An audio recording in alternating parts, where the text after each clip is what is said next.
तो रूस ने यूक्रेन पर हमला किया तो यूक्रेन भी अपने बचाव में रूस पर हमला कर रहा है। और इस वक्त एक बड़ी खबर आ रही है, यूक्रेन के ओडेसा में नौसेना का जो बेस था उस पर रशिया की ओर से हमला किया गया है। रूसी हवाई हमले से नौसेना बेस में आग लगने की खबर सामने आ रही है। तो आपको बता दें, इससे पहले एयरबेस पर हमला करने का दावा रशिया की तरफ से किया गया था और यह भी कहा गया था कि एयरबेस को तबाह कर दिया गया। अब ये तस्वीरें आ रही हैं, ओडेसा के नेवल बेस को तबाह करने की खबरें आ रही हैं। रशिया की ओर से इस पर हमला किया गया है। ये तस्वीरें आप देखिए, ये यूक्रेन के ओडेसा में बना हुआ नेवल बेस है, यानी नौसेना का जो बेस है उस पर रशिया की ओर से हमला हुआ है। और ये जो ताजा तस्वीरें बता रही हैं कि एयरबेस के बाद अब नेवल बेस को भी निशाने पर लिया गया है रशिया के द्वारा। और रशिया की ओर से जो हमला किया गया है उसके बाद इस नेवल बेस पे आग लग गई है। धुएं का गुबार उड़ता हुआ साफ तौर पर देखा जा सकता है। ये यूक्रेन के ओडेसा में बना हुआ नेवल बेस है, नौसेना का बेस है, जिस पर रशिया की ओर से हमला किया गया। तो एयरबेस के बाद अब नेवल बेस पर रशिया की ओर से हमला किया गया है। यूक्रेन के ओडेसा में बना ये नेवल बेस है, जिसकी तस्वीरें इस वक्त आप देख रहे हैं। आग लग चुकी है इस नेवल बेस पर हमले के बाद और रशिया की ओर से लगातार यूक्रेन पर हमले तेज होते हुए यूक्रेन में रूस के हमले और तेज हो चुके हैं। तस्वीरें बता रही हैं कि एयरबेस के बाद नेवल बेस पर भी हमला हुआ है। सबके बीच बड़ी खबर सामने आ रही है। भारतीय विदेश मंत्रालय की एक उच्च स्तरीय बैठक चल रही है और इस बैठक में जो चर्चा का मुद्दा है वो जाहिर सी बात है, रूस ने जिस तरीके से यूक्रेन पर हमला कर दिया है इसी को लेकर बैठक चल रही है। जंग के हालात पर विदेश मंत्रालय नजर बनाए हुआ है। एयर स्पेस बंद होने के बाद जो भारतीय यूक्रेन में फंसे हुए हैं, जिनकी तादाद करीब 20,000 के आसपास बताई जा रही है, उन्हें सुरक्षित वापस देश लाया जाए। ये सबसे बड़ी भारतीय प्राथमिकता है कि हम अपने 20,000 वो नागरिक जो इस वक्त यूक्रेन में फंसे हुए हैं उन्हें किस तरीके से सुरक्षित हिंदुस्तान लाएं, क्योंकि एयर स्पेसेस लॉक कर दिए गए हैं यूक्रेन पर लगातार रूस की तरफ से बमबारी की जा रही है, मिसाइल दागे जा रहे हैं, वहां आसमान से आग बरस रही है। और इस सब के बीच भारतीय विदेश मंत्रालय की हाई लेवल बैठक जो इस वक्त चल रही है। तो ये महत्वपूर्ण खबर रोमाना ने आपको बताया, लेकिन इस बीच आपको ये बताना भी जरूरी हो जाता है कि जो दो देश आमने सामने हैं इस वक्त, जिनके बीच जंग चल रही है, उनकी सैन्य ताकत की अगर बात करें, दोनों का कंपैरेटिव डेटा हम आपके लिए लेकर आए ताकि आप समझ सके दोनों देशों के बीच की ताकत क्या कहती है। रूस की बात करें तो 8.5 लाख यहां पर इनके पास सैनिक है और 2 लाख सैनिक है यूक्रेन के पास। तो ताकत के लिहाज से बात करें तो दोनों में बहुत बड़ा डिफरेंस है, साफ तौर पर देखा जा सकता है। सैनिकों के लिहाज से 8.5 लाख रूस के पास, 2 लाख यूक्रेन के पास। तो दोनों ही देशों के बीच सैन्य ताकत के बारे में हम आपको बता रहे हैं। पैरामिलिट्री फोर्सेस की बात करें, 2.5 लाख रूस के पास है तो 50,000 मात्र यूक्रेन के पास है। तो कुछ इस तरीके से इन दोनों ही देशों के बीच बड़ा अंतर है। बात करें अगर सैन्य ताकत की बात कर लेते हैं एयरक्राफ्ट की, 4,173 रूस के पास है तो महज 318 एयरक्राफ्ट है यूक्रेन के पास। दोनों ही देशों के बीच बहुत बड़ा अंतर है जब बात कर लेते हैं हम सैन्य ताकत की। इसके अलावा आपको बता दें, फाइटर एयरक्राफ्ट की अगर बात करें 772 रूस के पास है तो वही महज 69 यानी 69 एयरक्राफ्ट हैं यूक्रेन के पास। फाइटर जेट्स की बात करें, हेलीकॉप्टर की बात करें, 1,543 रूस के पास है तो 112 यूक्रेन के पास है। तो दोनों में एक बहुत बड़ा अंतर है जब हम सैन्य ताकत की बात करें। इसके अलावा लड़ाकू विमान की अगर बात करें तो रूस के पास इस वक्त 544 है तो 34 लड़ाकू विमान इस वक्त यूक्रेन के पास है। ये दोनों ही देश आमने सामने है। टैंक की बात करें तो 12,420 रूस के पास है, 2,596 टैंक है इस वक्त यूक्रेन के पास। और ताकत के लिहाज से अगर हम बात करें तो आप साफ तौर पर देख सकते हैं रूस ज्यादा ताकतवर हो जाता है। सैन्य ताकत की बात करें, रॉकेट लॉन्चर की बात करें 3,391 रूस के पास है और महज 490 यूक्रेन के पास। सबमरीन की अगर बात करें पनडुब्बी की तो 70 है रूस के पास और 0 यानी एक भी नहीं है इस वक्त यूक्रेन के पास। जब हम सबमरीन की बात करते हैं, युद्धपोत की बात करें तो रूस के पास है इस वक्त 11 और यूक्रेन के पास महज 1। दोनों ही देशों के बीच बड़ा डिफरेंस। डिफेंस बजट की बात करें तो देखिए बड़ा डिफरेंस है दोनों के बीच में। 4.65 लाख करोड़ रूस का बजट है तो 45,000 करोड़ यूक्रेन का बजट है। तो दोनों ही देशों में एक बड़ा अंतर है और दोनों ही देश इस वक्त एक दूसरे के आमने सामने हैं। जिस तरीके से रूस ने हमला किया, अब रिटेलिएट कर रहा है यूक्रेन। संतुलन की बात हो रही थी और प्रतिमा बता रही थी 10% भी नहीं है, 1/10 भी नहीं है यूक्रेन, लेकिन पीछे नाटो अमेरिका की ताकत है जिसके दम पर यूक्रेन रूस को भी मात दे सकता है। लेकिन इस वक्त एक तस्वीर आ रही है, देखिए एक टर्किश फैमिली है जो कि अपने आप को बचाने के लिए घर के बाहर बने बंकर के अंदर प्रवेश कर रहे हैं, क्योंकि हवाई हमले के बाद यही एक रास्ता होता है अपने आप को बचाने का। और ये वही की तस्वीरें हैं, आपको यूक्रेन की तस्वीर आपको दिखा रहे हैं जहां पर हवाई हमले के बाद एक टर्किश फैमिली ने अपने आप को बचाने के लिए घर के पीछे बने बंकर में अपने आप को ले जाने की कोशिश में जुटा हुआ है। और ये देखिए तस्वीरें हम आपको दिखाते हैं। ये कार खड़ी की है, बंकर के ऊपरी हिस्से के पास ये कार खड़ी की है, ताकि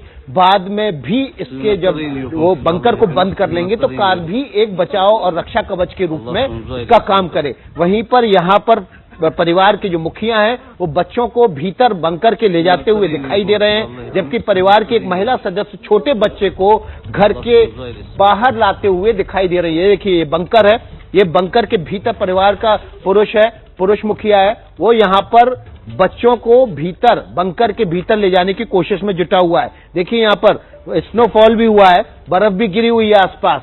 पीछे बंकर के मुखवाने के पास ही कार भी खड़ी की है, ताकि कार भी एक रक्षा कवच के तौर पर इस बंकर के मुहाने पर काम आए। वहीं परिवार की महिला सदस्य छोटे बच्चे को घर से लेकर इस बंकर में ले जाने की कोशिश में जुटी हुई है। तो ये तस्वीर लगभग हर उस इलाके की है, उस शहर की है जहां पर सुबह से हवाई हमले हो रहे हैं। बिल्कुल, देखिए ये जिंदा रहने की जद्दोजहद है जिसमें इस वक्त आम जो नागरिक हैं यूक्रेन के वो मशक्कत करते हुए नजर आ रहे हैं। और इस सब के बीच बड़ी खबर, रूस यूक्रेन युद्ध पर, ये बहुत बड़ी खबर है। रूस की थल सेना यूक्रेन बॉर्डर से देश के भीतर दाखिल हो गई है। कुछ ही देर पहले हमने आपको तस्वीरें दिखाई थी क्रीमिया के जरिए, वो रशिया के बड़े बड़े टैंक जो बॉर्डर तक पहुंच रहे थे। और इस वक्त बड़ी खबर ये आ रही है कि अब वो टैंक यूक्रेन के भीतर दाखिल हो गए हैं। रूस यूक्रेन युद्ध पर ये बहुत बड़ी खबर। हालांकि आपका चैनल एबीपी न्यूज लगातार आपको ये भी जानकारी दे रहा है कि चाहे जल हो, थल हो, नभ हो, यूक्रेन जो है वो रूस के आगे कहीं टिकता नहीं है। हम सब जानते हैं कि रूस दुनिया की बड़ी महाशक्ति, और इस वक्त रूस ने सीधे यूक्रेन को नेस्तनाबूद करने की ठान ली है। तस्वीरें देखकर इसका अंदाजा लगाया जा सकता है। और ये देखिए किस तरीके से ये बख्तरबंद गाड़ियां हैं, ये बड़े बड़े टैंक्स हैं रूस के जो इस वक्त यूक्रेन में दाखिल हो रहे हैं। और ये सब हो रहा है दक्षिणी यूक्रेन की तरफ से, क्रीमिया की तरफ से जो रूस के टैंक्स हैं, बख्तरबंद गाड़ियां हैं, वो इस वक्त यूक्रेन में दाखिल हो रही हैं। आज सुबह से ही रूस ने यूक्रेन पर हवाई हमले शुरू कर दिए। हालांकि शुरुआती दौर में रूस की तरफ से कहा गया कि जो यूक्रेन के डिफेंस एस्टैब्लिशमेंट्स हैं वो उनको निशाने पर ले रहा है, लेकिन जैसे जैसे दिन चढ़ा तस्वीरें हमने आपको दिखाई वो शहर यूक्रेन के जो इस हवाई हमले के जद में आते चले गए और जिंदगी उजड़ती चली गई। वो बंजर खंडर हुई इमारतें भी हम आपको दिखा रहे हैं। जिंदगी की जद्दोजहद करते यूक्रेन के आम नागरिक भी हम आपको दिखा रहे हैं जो किसी तरीके से अपने बच्चों की जान बचाने के लिए घर के भीतर बने बंकरों में छुपने को मजबूर हो गए हैं। और इस सब के बीच ये तबाही की तस्वीर आपके सामने, और साथ ही साथ तस्वीर कैसे रूस दाखिल हो रहा है यूक्रेन में। ये टैंकर, ये बख्तरबंद गाड़ियां कतारबद्ध तरीके से क्रीमिया के रास्ते रूस जो है वो यूक्रेन में दाखिल हो रहा है। हालांकि रूस की तरफ से बार बार इस बात को कहा जाता रहा है कि साहब वो संप्रभुता का सम्मान करता है यूक्रेन की, लेकिन देख लीजिए हो क्या रहा है। अभी 2 दिन पहले ही जो रूस की संसद है उसकी तरफ से वहां के राष्ट्रपति को देश के बाहर सेना के इस्तेमाल करने की मंजूरी मिली, और तभी दुनिया के कान खड़े हो गए थे क्योंकि दुनिया समझ रही थी कि रूस के मंसूबे जो हैं वो बेहद खतरनाक हो सकते हैं। और आज सुबह रूस की तरफ से हमला करके बता दिया गया कि कितने भयावह उसके मंसूबे हैं। ये देखिए जो हवाई हमले शुरू हुए उसके बाद यूक्रेन में ये तबाही के मंजर, ये बंजर पड़ी इमारतें, जिंदगी उजड़ चुकी है। और अभी तो महज तबाही की शुरुआत भर है। अगर यहीं पर लगाम नहीं लगती है तो फिर आप ये मानकर चलिए कि ये तस्वीरें और भयावह होंगी, क्योंकि यूक्रेन की तरफ से भी साफ किया जा रहा है कि साहब ये हमारी मातृभूमि है, हम रूस के सामने सरेंडर करेंगे नहीं। और इस सब के बीच यूक्रेन के पीछे जो सबसे बड़ी ताकत है वो अमेरिका है, और जाहिर सी बात है जो नाटो देश हैं वो प्रतिबद्ध हैं अपने साझेदारों की रक्षा के लिए। और ऐसे में इस वक्त नाटो देशों के प्रमुख भी बड़ी बैठक कर रहे हैं। तैयारी इस बात की चल रही है कि क्या कोई कार्रवाई संयुक्त तौर पर रूस के खिलाफ की जाए। और इस सब के बीच ये तस्वीरें देखिए आप किस तरीके से रूस ने हमला किया यूक्रेन पर। आप देख रहे हैं खेर्सन शहर, वहां रूस की तरफ से हवाई हमला किया गया। यूक्रेन की नेवी बेस को तहस नहस रूस ने कर दिया, और दाखिल होते हुए रूस के टैंकर यूक्रेन के भीतर तो जल थल नभ हर तरफ से रूस यूक्रेन की घेराबंदी करते हुए, और सैन्य क्षमता के लिहाज से रूस के आगे यूक्रेन कहीं टिकता नहीं है। लगातार हम आपको आंकड़े भी दिखा रहे हैं, चाहे सेना की तादाद हो या फिर जो सैन्य साजो सामान है उसकी गिनती हो, या फिर बड़े फाइटर प्लेन्स हो, या फिर युद्धपोत हो, या फिर टैंक्स हो, कहीं पर भी आप तुलना कर नहीं सकते। इस वक्त एक बड़ी खबर आ रही है। अमेरिकी राष्ट्रपति जो बाइडेन ने यूक्रेन के, आपको बता दें, राष्ट्राध्यक्ष से बात की। इस वक्त की बड़ी खबर आपको हम बता रहे हैं, राष्ट्रपति से बात की है। यूक्रेन के राष्ट्रपति से अमेरिकी राष्ट्रपति जो बाइडेन ने बात की है। इसको लेकर पहले ही जो बाइडेन कह चुके थे कि कोई भी तरह की तबाही होगी उसके लिए रशिया जिम्मेदार होगा। अब जो बाइडेन ने, आपको बता दें, यूक्रेन के राष्ट्रपति से बात की है। इस वक्त की बड़ी खबर है। एक तरफ खबर आ रही है कि रशिया यूक्रेन में दाखिल हो चुका है और ये जानकारी खुद जो बाइडेन ने दी है। इस वक्त की महत्वपूर्ण जानकारी, अमेरिकी राष्ट्रपति जो बाइडेन ने ही ये जानकारी दी है कि उनकी यूक्रेन के राष्ट्रपति से बातचीत हुई है, क्योंकि जिस तरीके से भयावह हालात रशिया और यूक्रेन के बीच में बने हुए हैं, अमेरिका पहले ही इंटरफेयर करने की बात कर चुका था। अब अमेरिकी राष्ट्रपति जो बाइडेन ने जब यूक्रेन के राष्ट्रपति से बातचीत कर ली है तो इस बारे में जानकारी भी वो दे रहे हैं। यूक्रेनी सेना पहले ही साफ कर चुकी है कि वो सरेंडर नहीं करने वाली, वो लड़ती रहेगी। इस बीच रशिया भी यूक्रेन में दाखिल हो चुका है। तस्वीरें हमने आपको दिखाई किस तरीके से टैंक का इस्तेमाल किया गया। क्रीमिया के रास्ते जो है वो रशियन आर्मी दाखिल हो चुकी है यूक्रेन में। इस बीच अमेरिकी राष्ट्रपति ने यूक्रेनी राष्ट्रपति से बातचीत की है। इस वक्त का ये बड़ा अपडेट है। तो बड़ी बात यह है कि अमेरिका की तरफ से पुष्टि कर दी गई है, लेकिन हैरान कर रही है ये बात कि अभी तक अमेरिका की तरफ से आगे कोई कदम क्यों नहीं उठाया जा रहा। देखिए, कहीं ना कहीं एक बड़ा प्रश्न चिन्ह, एक बड़ा सवालिया निशान अमेरिका को लेकर भी लगता है कि अमेरिका जो अब तक दुनिया की सबसे बड़ी महाशक्ति के रूप में खुद को स्थापित करता रहा है, क्या यहां से अमेरिका का वर्चस्व खत्म होना इसको माना जाएगा। इससे पहले हम अफगानिस्तान में देख सकते हैं किस तरीके से मुंह की अमेरिका को खानी पड़ी थी, और अब कुल मिलाकर रूस यूक्रेन युद्ध की स्थिति में भी कुछ उसी हालत में अमेरिका नजर आ रहा है। खुद घरेलू राजनीति में उलझे हुए अमेरिकी राष्ट्रपति जो बाइडेन, क्योंकि पूर्व राष्ट्रपति डोनाल्ड ट्रंप की तरफ से 2 दिन पहले यह कहा गया था कि बेहतर तरीके से अगर हालात को संभाला जाता तो आज दुनिया इस तरीके से युद्ध के कगार पर ना खड़ी होती। क्योंकि एक तरफ नाटो देश हैं जो अब ये चर्चा कर रहे हैं कि आखिरकार कार्रवाई क्या की जाए संयुक्त तौर पर रूस को सबक सिखाने के लिए, और कुल मिलाकर पूरी दुनिया पर इस वक्त ये खतरा बड़ा होता हुआ, खतरा मंडराता हुआ। यूक्रेन युद्ध की वजह से शेयर बाजार में भारी गिरावट दर्ज की गई है, जिसके बाद सेंसेक्स करीब 2000 अंक तक गिर गया है। ये इस वक्त की महत्वपूर्ण और बड़ी खबर है। दोनों ही देशों के बीच युद्ध का असर शेयर मार्केट पर देखा जा रहा है। जी बिल्कुल, देखिए, बाजार जो होता है वो सेंटीमेंट से चलता है, और ऐसे में अगर दुनिया पर ये खतरा मंडरा रहा है तो जाहिर सी बात है उसका असर जो है वो शेयर बाजार पर देखा जाएगा। और इसका असर जो इस वक्त अंकों में नजर आ रहा है वो ये कि सेंसेक्स करीब 2000 अंक तक गिर चुका है, मतलब बाजार धड़ाम। आज बेहद गिरावट के साथ सेंसेक्स खुला है।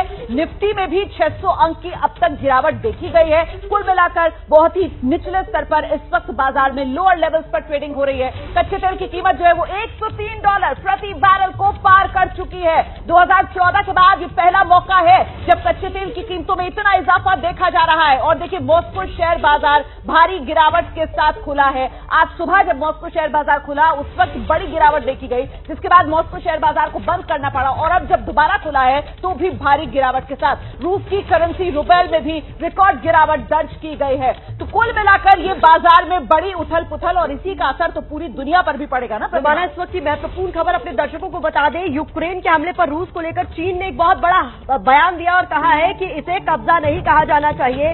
रूस का यूक्रेन में दाखिल होना कब्जा नहीं है, ये बहुत बड़ा बयान चीन की ओर से आया है। वही चीन जो इस पूरे मामले में रशिया के साथ खड़ा हुआ दिखाई दे रहा है। आशीष सिंह हमारे सहयोगी लगातार हमारे साथ बने हुए। आशीष, कैसे देखा जाए इस बयान को? देखिए, ये एक्सपेक्टेड था और ये बड़ा डेंजरस होगा, क्योंकि आज जैसे हम डिस्कस कर रहे थे थोड़ी देर पहले कि यूनाइटेड स्टेट्स ऑफ अमेरिका की तरफ से स्पॉन्सर्ड यूएनएससी में वोट आने वाला है। ऐसे समय पर चाइना अगर ऑथेंटिकेट कर रहा है और एक तरह से सपोर्ट कर रहा है रशिया के इस मिलिट्री एक्शन को, तो निश्चित तौर पर ये कोई अच्छी खबर नहीं है। ऐसे में बड़ा क्रूशियल हो जाएगा देखना कि आज जब वोट पर आता है यूएनएससी में तो मेंबर नेशंस क्या फैसला करते हैं। देखिए, सबसे महत्वपूर्ण बात, रशिया को भी वीटो पावर है, चाइना को भी वीटो पावर है, तो ऐसे में ये बड़ी दिक्कत सामने आने वाली है। अमेरिका को एक पोजीशन लेना, तमाम दूसरे वेस्टर्न कंट्रीज, हमने देखा कि जर्मनी ने ये कॉल अपॉन किया है रशिया को कि तुरंत वो इस तरह के हमले को रोके, लेकिन रशिया उसके बावजूद नहीं मान रहा। तो क्लियर कट 2 फाड़ अब होने वाली है, और अगर ये अग्रेशन और बढ़ता जाता है तो हमें एक तरह से वर्ल्ड वॉर की तरह ही पूरी देश की बिल्कुल आशीष, अगला सवाल मेरा यही है कि साहब ये जो खेमेबंदी है वो करीब करीब पहले से ही तय थी। जिस तरीके से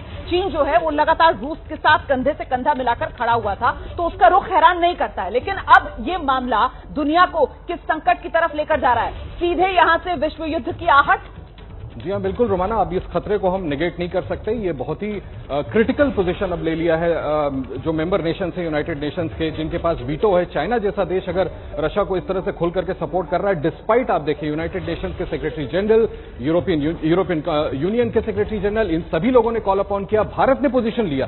देखिए, चाइना और साउथ एशिया का हम कह सकते हैं भारत सबसे प्रभावशाली देश है। भारत के पोजीशन को देखते हुए भारत ने यूएन में इस पूरे जिस तरह से एक्शन लिया, रशिया ने उसको रिग्रेट कॉल किया है। उसके बावजूद चाइना का ऐसा पोजीशन, निश्चित तौर पर मुझे लगता है कि बात उसी तरफ बढ़ रही है। और ये मामला तो दुनिया के देशों को एक तरीके से सियासी बिसात पर शय और मात के खेल के तौर पर भी देखा जाएगा ना। ऐसे में चीन की जहां पर कोशिश कि अमेरिका पर अपना वर्चस्व स्थापित करे, तो चुप तो अब अमेरिका भी नहीं रहेगा। पलटवार तो अमेरिका की तरफ से, नाटो देशों की तरफ से भी होगा आशीष। जी हाँ, बिल्कुल, नेटो प्रिपेयर कर रहा है। कुछ देर पहले आप खुद हमारे दर्शकों को बता रही थी, नेटो में ये डिस्कशन चल रहा है कि अब इसके खिलाफ किस तरह का एक्शन लिया जाए। निश्चित तौर पर पॉइंट स्कोर करने की कोशिश है। कहीं ना कहीं चीन और रशिया मिल करके अब अमेरिका के सामने अपने पक्ष को मजबूती से रखने के लिए, अमेरिका के ऊपर दबाव बनाने के लिए, अमेरिका से ज्यादा वर्ल्ड ऑर्डर में अपना वर्चस्व बताने के लिए इस तरह के एक्शन को और आगे बढ़ाएंगे। और मुझे लगता है